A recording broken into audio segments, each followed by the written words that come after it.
много твое лично постижение. Това е нейно постижение, защото тя търгува, но то е твое лично постижение. Така че държа да стои това на стената и да те подкрепя. Следващия път, като се погледнеш в огледалото и като видиш ново предизвикателство, просто си погледнеш усмивката в огледалото и си кажеш: вау, това мога да направя и следващото мога да го направя и следващото мога да го направя. Защото наистина усилието води до резултати. Страхотен.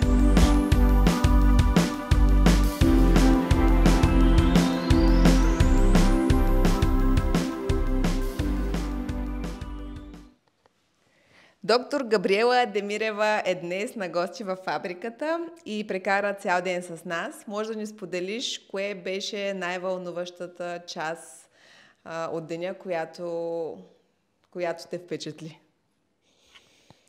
Която ме впечатли, може би, наистина прегледите бяха много интересни. Всичко останало, което видях, по някакъв начин сме го практикували на курсовете и ми беше познато. Може би заради това не ми беше чак толкова интересно, защото съм го виждала преди.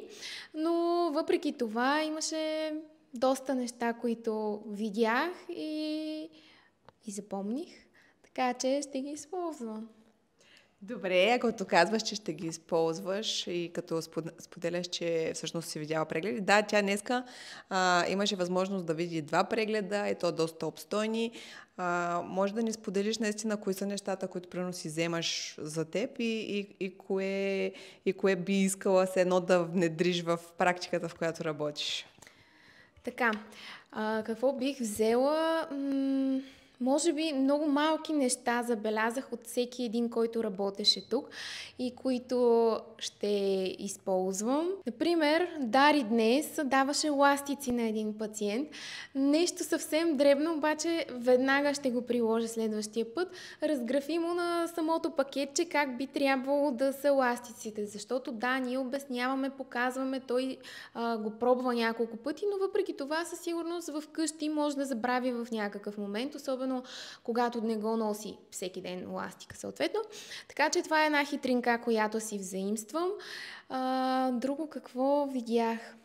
Например, това за прорастването, което ти е хрумнало на теб при пациента, на който сега даде дебел ретайнер, да, за да прораснат зъбите, също е много хитро. Да отвори малко сахапката. Да. Това са все клинични неща. Да. Има ли нещо чисто организационно, което би искала да си вземеш? Вашата практика и моята за момента се различава доста. Вие сте много голям екип, което е супер, много си помагате. За момента при мен не може обаче това нещо да се приложи.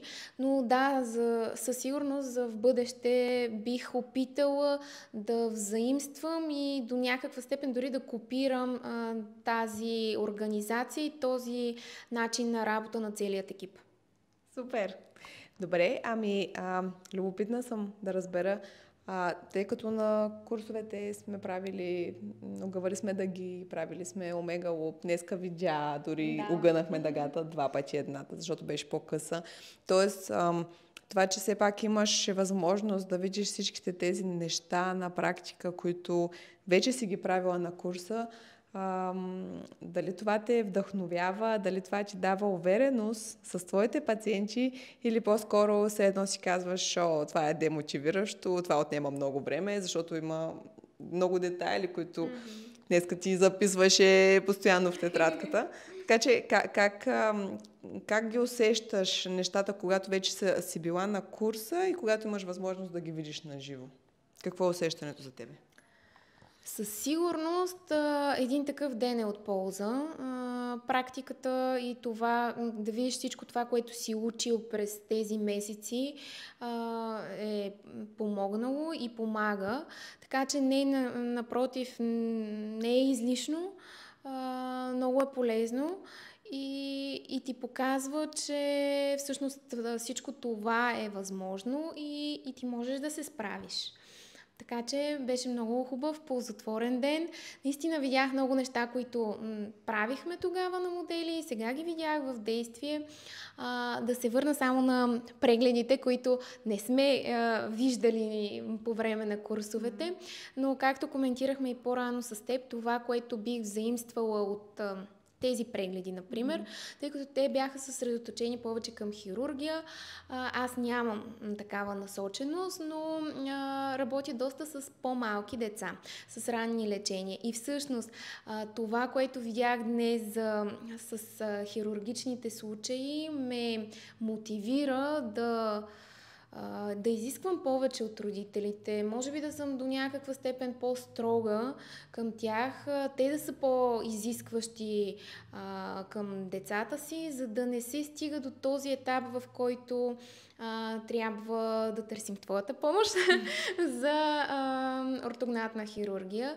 И дори да е такъв случай, който е неизбежен за хирургия, поне да минимализираме доколкото е възможно, защото ранните лечения, както сме коментирали, са много хубави, тъй като децата са в растеж и ние трябва да се възползваме от този растеж. Така че, да, може би това е, което бих заимствала от прегледите, които видях днес. Супер! Наистина, ранните лечения, те са превенция и ти пожелавам повече ранни лечения. Защото когато детето расте, тогава се случва магията, всъщност, в ортодонското лечение. Много ти благодаря за това, че беше днеска с нас. Благодаря ти за енергията, защото наистина смятам, че на всички пациенти им беше интересно, че имаме човек при нас. Беше с лекота и ти пожелавам наистина много, много, много красиви усмивки в твоята практика.